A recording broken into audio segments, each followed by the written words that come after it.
The last year has been a real eye-opener for a lot of folks who are realizing that their government isn't doing as much for them as they thought. And some of those people are then asking, what is the value of my citizenship when my passport isn't as good as I thought it was, my freedoms are being curtailed, and I'm paying a lot of money in taxes for the government to not help me that much when I need it. So therefore the questions come up, will they ever make it impossible to renounce citizenship, to keep people in? I'm going to share my thoughts.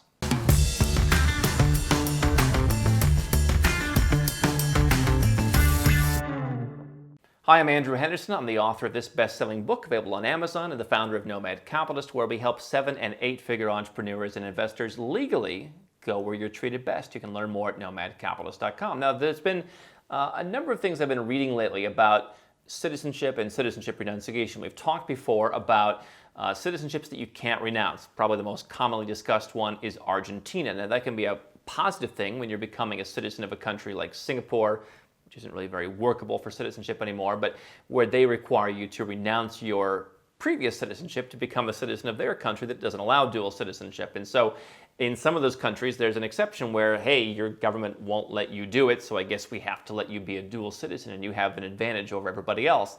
But it also means that in times, when times get tough, you are stuck with that citizenship. And while the U.S. is the only country in the world, for all intents and purposes today, that taxes and regulates its non-resident citizens no matter where they live in the world, there are murmurs of other countries talking about doing that in some way. It's certainly possible that more countries could do that, especially with talk of a global minimum tax for corporations, which we've covered here before. There could be some kind of conversation among high tax and other Western countries about how do we keep people in. And so you look at some of the regulations, and for example, in New Zealand, the government can prevent you from renouncing your citizenship if there is a time of war. Now, you go back and look at the United States. I mean, when was really one of the more, the big pushes in modern history for people to talk about and actually renounce their citizenship? It was during the Vietnam War, and that was the ultimate act of rebellion for some folks. Some people went to Canada. Other people just gave up their citizenship and left for good. And so the idea that, oh, we have a war, you can't leave, has that been used before? I don't think too many people in New Zealand are giving up their citizenship. They don't really need to. But could that be used to keep people in if high-tax Western countries, especially the English language countries, got together and said, hey, let's borrow some things from what the U.S. is doing, or let's impose a wealth tax, or let's do whatever to make people's lives more difficult financially or in other ways in terms of freedom. So that was an issue in New Zealand. Perhaps one of the big issues that we've seen is in the U.S., where the pandemic was certainly something that did cause a lot of things to shut down over the course of time, but it seems like a lot of U.S. embassies closed down longer than other institutions in terms of accepting renunciation appointments. And so there are waiting lists building up around the world right now in some of the big hotspots where expats live. Now, there are a lesser number of embassies that are open right now in terms of where you can go and renounce your citizenship. The list is not exactly a long list, especially if you're not a resident somewhere. So if you're just a nomad and you want to renounce, you've got a slim pickings, quite frankly. Pickings, but rather slim. And so, you know, what I think about will countries make it impossible to renounce citizenship is the same thing I often say about, you know, will new countries introduce a certain kind of taxation, citizenship-based taxation, like the United States, for example. And the thought is that they will probably use more backdoor methods generally. I don't know, and there may be some, but I don't know how many countries are going to just come out and say, you can't renounce. I think people would fight back on that. It may even be unconstitutional in some places. But can they say, oh, you know, there's this terrible pandemic, and a year and a half later, my goodness, we still can't, you know, you can go to Cameroon if you want. You can renounce there. That's certainly a deterrent. I mean, how many people are going to go to Cameroon? Because, you know, while the media loves to portray people who are renouncing U.S. citizenship as some kind of wealthy fat cats, there are plenty of people who just live in the UK or Australia or Switzerland and are law-abiding, tax-paying citizens there who have gotten stuck in too many situations where they can't reconcile two different tax systems. They can't deal with not being able to open a bank account or their mortgage is being canceled or whatever else. And they just say, I can't deal with this anymore. I'll be more than happy to be a Swiss citizen, or I've been naturalized as a British citizen, or I was born in Australia and so I'm dual. Let me just be that, right? And so Are we going to make it that difficult for those people to go to Cameroon, for example, and renounce? It's not going to do that. A nomad capitalist, sure, go to some far-flung place and do it. But I think that, by and large, just using kind of backdoor methods will make it more difficult for people to not renounce. I think that, shutting off access to services, having a good reason is another thing. I mean, if you look at throughout, modern history, look at what 9/11 did, look at what now the pandemic is doing. I think what governments are going to do is the same thing they've talked about, let's say, with the voting in the United States, where you have some counties now where if you want to drop off your ballot, you've got to drive half an hour or an hour to drop off your ballot for in-person voting. How many people are going to do that? Making it more difficult means certain people just won't do it. Now, if you're a 7 or 8 figure entrepreneur and there's a lot of money on the table, or if you're someone who feels that your freedoms are being impinged upon and you want out, you will go through the effort. Where there's a will, there's a way. I don't see the United States or other European countries are going to say you just can't renounce, but I do see a situation where they just, for a long time, don't open up the facilities to do it. Open up, 3 appointments a day, and there's a waiting list of 10,000 people. And so the interesting question becomes, let's say that during one of these periods where things are largely shut down, you are building a business and it's rapidly growing. I know a lot of people, including us here at Nomad Capitalist, who saw rapid growth in their business over the last year and a half. And what if your business value rises dramatically to the point where you now have an exit tax to pay to leave your country, where you may have not had one? Would you have the ability to renounce during this? Let's say you're a cryptocurrency investor and your Dogecoin has gone through the roof, right? And we talk to those people, and the question sometimes is, if you have $1 million, and if you're an American and the threshold for having an exit tax and being a covered expatriate is $2 million, that swing could happen, without a lot of notice.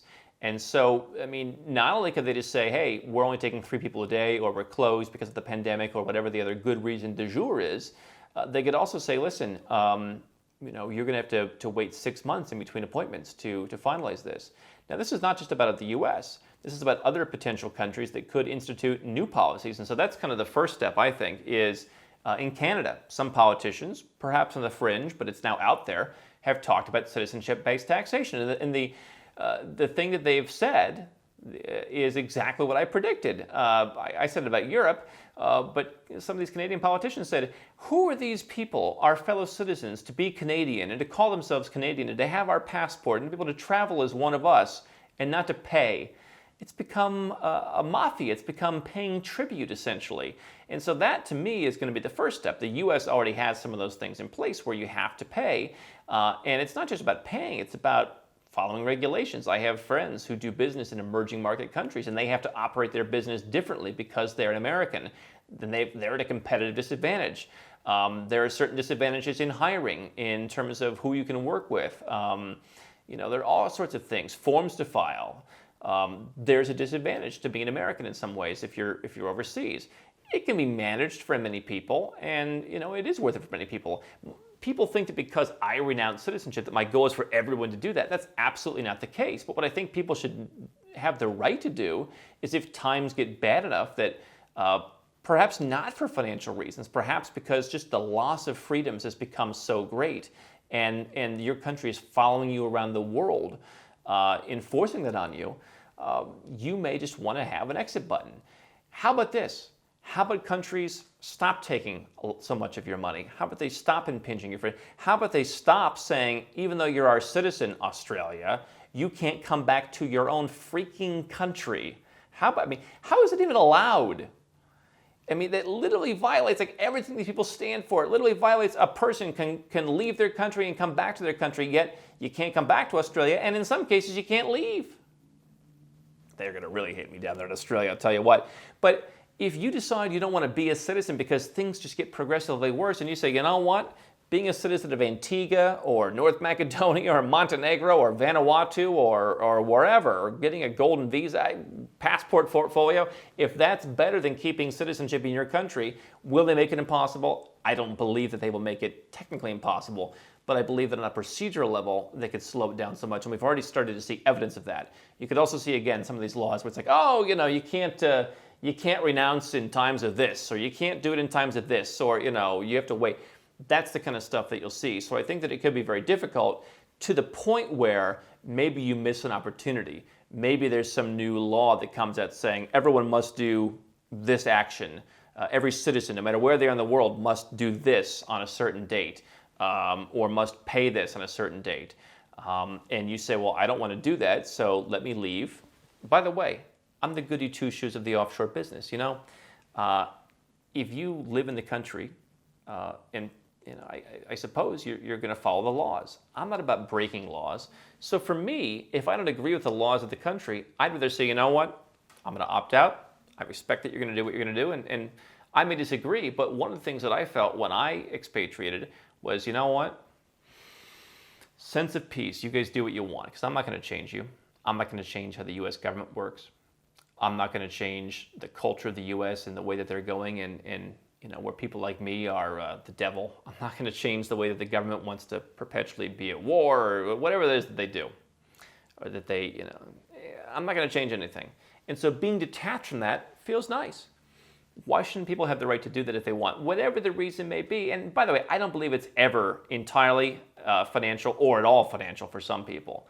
That's, again, something the media puts out there to kind of shame people. It's about taxes or something. It's never really, at least entirely, about that. It's always about something greater, because, you pay a little bit of money to be an American. Most people would take that deal if that was the only issue. So that's what I think could be coming, is it's just going to say, it's going to be, hey, whether you like it or not, you are not going to be able to get out before it's something that we want you to do. And I think that is the culture.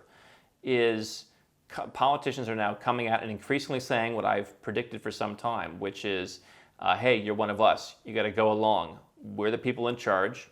We get elected. Now we're going to set the rules, and you've got to go along. And the exits perhaps will be harder to get through. Don't stop now. We've got well over 1,000 more videos here on YouTube for you to watch and learn how to go where you're treated best. And if you want to work with Nomad Capitalist personally, go to nomadcapitalist.com/apply. Learn about our unique, tried and true process, garnered over years of experience, and learn how you can become our client.